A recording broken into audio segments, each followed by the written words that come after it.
एथर energy में 18% की तेजी। क्या ये भारत का अगला मल्टीबिगर एफ स्टॉक है? भारत में इलेक्ट्रिक स्कूटर को लेकर बातचीत का तरीका बदल रहा है। जो कहानी पहले डिमांड पर आधारित थी, वो अब तेजी से कैपेसिटी, उत्पादन क्षमता पर आधारित होती जा रही है।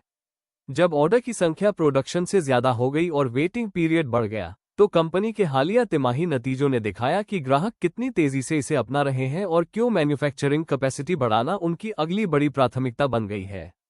लगभग 56,849 करोड़ रुपये के मार्केट कैपिटलाइजेशन के साथ एथर एनर्जी लिमिटेड के शेयर 1,500 रुपये प्रति शेयर के आसपास ट्रेड कर रहे थे, जो 52 हफ्ते की 380 रुपये से 1,480 रुपये की रेंज के भीतर है।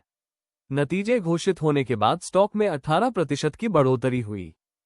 मांग सप्लाई से कहीं ज्यादा तेजी से बढ़ रही है। इस तिमाही में मांग के सभी संकेत एक ही दिशा में इशारा कर रहे थे। इंडस्ट्री रजिस्ट्रेशन सालाना आधार पर 68% बढ़कर 5.25 लाख यूनिट हो गए। कंपनी के स्कूटरों के लिए पूछताछ 95% बढ़कर 7.07 लाख हो गई और प्री ऑर्डर सालाना आधार पर 158% बढ़कर 1.5 लाख हो गए।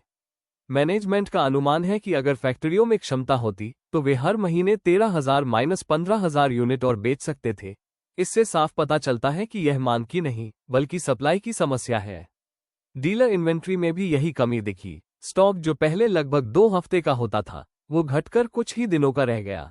बिक्री और रेवेन्यू लगभग दोगुना हो गया। गाड़ियों की बिक्री सालाना आधार पर 81% बढ़कर 83,000 यूनिट हो गई, जबकि ऑपरेशन से मिला कुल रेवेन्यू सालाना आधार पर 89% बढ़कर 1,216.9 करोड़ रुपये हो गया।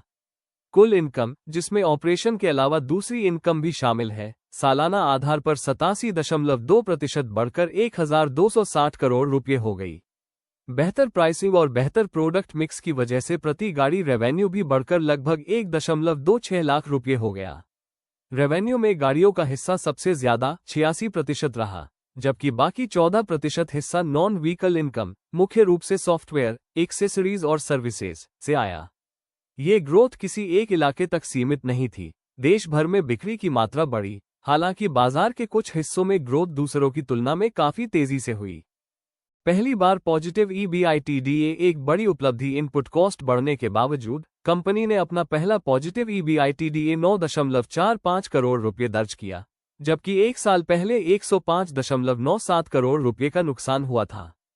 प्राइसिंग में बदलाव, कॉस्ट पर कंट्रोल और बेहतर स्केल की वजह से EBITDA मार्जिन -16% से बढ़कर 1% हो गया, जो लगभग 1,650 बेसिस पॉइंट्स का सुधार है। तिमाही के लिए एडजस्टेड ग्रॉस मार्जिन 22.4% रहा, जो कमोडिटी कॉस्ट के असर के बावजूद एक अच्छा मार्जिन है। नेट लॉस भी 178.23 करोड़ रुपये से घटकर 51.09 करोड़ रुपये रह गया, जिससे नेट लॉस मार्जिन रेवेन्यू का -26% से घटकर सिर्फ -4% हो गया। वर्किंग कैपिटल डेज में भी सुधार हुआ, जो एक साल पहले के 54 दिनों के मुकाबले 45 दिन हो गए। यह इस बात का संकेत है कि वॉल्यूम तेजी से बढ़ने के बावजूद बिजनेस ज्यादा कुशलता से चल रहा है। क्षमता बढ़ाना अगला बड़ा बदलाव लाने वाला कदम हो सकता है। असल बात यह है कि आगे क्या होगा। ऑरिक नाम की एक नई सुविधा से सालाना क्षमता के 4.2 लाख यूनिट से बढ़कर 9.2 लाख यूनिट होने की उम्मीद है। इसके दूसरे चरण के प्रस्ताव से कुल क्षमता अंततः 14.2 लाख यूनिट तक पहुंच जाएगी। मैनेजमेंट ने इस सुविधा को मौजूदा वित्त वर्ष के वॉल्यूम के लिए सबसे अहम कारक बताया है और इसकी वजह समझना आसान है। इसके बिना कंपनी के पास मांग की मौजूदा लहर को बिक्री में बदलने की कोई गुंजाइश नहीं है। एक नया स्कूटर प्लेटफॉर्म जल्द ही लॉन्च होने वाला है। एल मॉडल, जो नए स्कूटर प्लेटफॉर्म का नाम है, की डेवलपमेंट टेस्टिंग चल रही है। इसे मंजूरी मिल चुकी है और यह 29 अगस्त 2026 को लॉन्च होगा। एल प्लेटफॉर्म के लिए दोनों प्लांट से कुल प्रोडक्शन क्षमता अंततः 60,000 यूनिट प्रति माह होगी, जिससे क्षमता तैयार होने के बाद कंपनी को अपनी बिक्री बढ़ाने के अतिरिक्त अवसर मिलेंगे। एल प्लेटफॉर्म का लक्ष्य मौजूदा प्रोडक्ट्स की तुलना में ज्यादा बड़े और कम आय वाले कस्टमर मार्केट तक पहुंचना है। मार्केट शेयर भी बड़ा। वॉल्यूम में बढ़ोतरी के साथ साथ इलेक्ट्रिक टू व्हीलर मार्केट में कंपनी का शेयर एक साल पहले के 14.2% से बढ़कर 16.8% हो गया। मेट्रो शहरों के बाहर ग्रोथ खासतौर पर मजबूत रही। छोटे शहरों और उन राज्यों ने, जो आमतौर पर एफ के बड़े बाजार नहीं माने जाते, रजिस्ट्रेशन में पहले के मुकाबले काफी ज्यादा हिस्सा दिया। यह इस बात का संकेत है कि एव का इस्तेमाल अब कुछ ही बाजारों तक सीमित रहने के बजाय फैल रहा है। प्राइसिंग पावर और सॉफ्टवेयर से मार्जिन बढ़ रहा है। वॉल्यूम बढ़ने के साथ कंपनी के इलेक्ट्रिक टू व्हीलर्स का मार्केट शेयर भी पिछले साल के 14.2% से बढ़कर 16.8% हो गया। ये बढ़ोतरी मेट्रो शहरों के बाहर के इलाकों में ज्यादा देखी गई, जहां रजिस्ट्रेशन की संख्या के मामले में छोटे शहरों, राज्यों के योगदान में उल्लेखनीय वृद्धि हुई।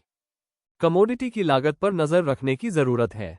इनपुट लागत बढ़ने से एडजस्टेड ग्रॉस मार्जिन पिछले क्वार्टर के 25.4% से घटकर इस क्वार्टर में 22.4% हो गया। मैनेजमेंट ने बताया कि इसके लिए ज्यादातर प्राइसिंग बदलाव पहले ही किए जा चुके हैं और उन्हें दोबारा इतने बड़े झटके की उम्मीद नहीं है। अगर रॉ मटेरियल की लागत यहां से स्थिर रहती है तो इससे मार्जिन और बढ़ सकता है। अभी भी काफी कुछ साबित करना बाकी है। नई फैक्ट्री को तय समय पर काम शुरू करना है और नए स्कूटर प्लेटफॉर्म को खरीदारों के बीच अच्छी तरह से सफल होना है। लेकिन एक ऐसी कंपनी के लिए जिसने अपनी लिस्टेड जिंदगी का ज्यादातर समय नुकसान को समझाने में बिताया है, ये क्वार्टर, जिसमें पूरी न हो पाए डिमांड, बढ़ता मार्केट शेयर और पहली बार मुनाफे वाला EBITDA शामिल है, एक अलग तरह की कहानी कहता है। ब्रोकरेज का नजरिया एथर एनर्जी की ग्रोथ की संभावनाओं को लेकर ब्रोकरेज पॉजिटिव है। नोमुरा ने 1714 रुपये के टारगेट प्राइस के साथ बाय रेटिंग बनाए रखी है, जिसका मतलब है कि इसमें 18.5% की बढ़त की गुंजाइश है। इसके पीछे एफ को तेजी से अपनाए जाने आने वाले एल प्लेटफॉर्म, जिससे एड्रेसेबल मार्केट दोगुना हो सकता है, बेहतर मार्जिन और मोटरसाइकिल सेगमेंट में संभावित एंट्री जैसे मुख्य ग्रोथ ड्राइवर है। वहीं CLSA ने 1600 रुपये के टारगेट के साथ अपनी आउट परफॉर्म रेटिंग को दोहराया है। उन्होंने साल दर साल सेल्स वॉल्यूम में 81% की ग्रोथ, बेहतर EBITDA मार्जिन, लगभग 50,000 यूनिट की मजबूत मंथली बुकिंग और आने वाले फैक्ट्री 3.0 विस्तार पर जोर दिया है। उम्मीद है कि इससे कैपेसिटी बढ़ेगी और कॉस्ट ऑप्टिमाइजेशन व फेस्टिव सीजन में नए लॉन्च के जरिए भविष्य में मुनाफा बढ़ाने में मदद मिलेगी।